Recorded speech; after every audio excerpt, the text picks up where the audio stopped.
We've got a model, two models here, showing heating in a clamp and the rolling of a clamp.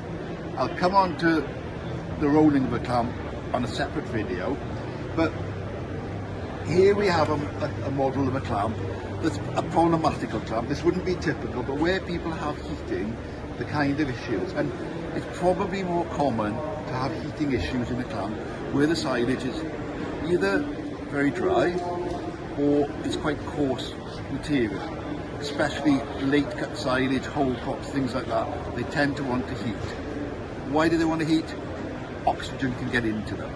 So if you look at this clamp, we got low temperature at the bottom and it's rising. The reason it's cold at the bottom, it's got all this weight pushing down on it and stopping any oxygen or air getting into it. So if you put your fingers in the bottom of the clamp and tap it, your fingers would sort of bounce off the bottom, indicating that there's good compaction and it's unlikely air can get into there.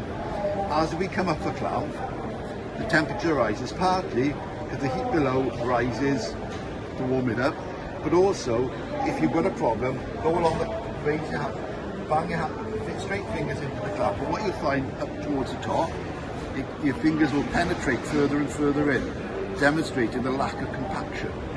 Now, if this was a real clamp, it's too late to do anything really. You can't do anything to roll it, and all we can do is try and reduce the losses and prevent problems.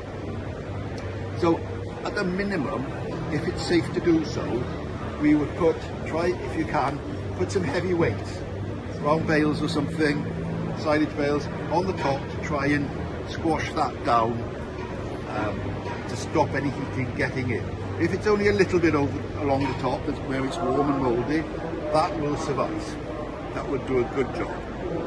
If it's much more of a problem further down, by putting any weight, bales are probably the easiest, further back on the clamp if it's practical.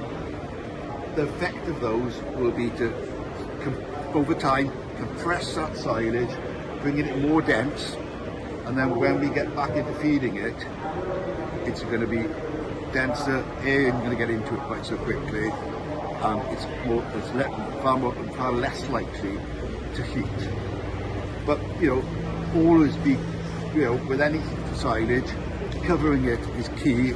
So we will want a cling film type sheet. If I can find it under here. So we've got a cling film type sheet, black sheets, side sheets, and a woven cover.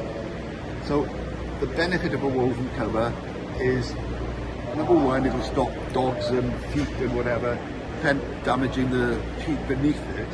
But where we put weight on, if we were to put bales on the top, if it was just on the plastic sheet, the silage would bulge in between and it wouldn't pull it down. It could even tear the sheet below it. Where we put bales onto the woven type sheet, it'll bring the whole lot down. It'll compact it more evenly, keeping the air out, and if you keep the air out, it'll stop the heating.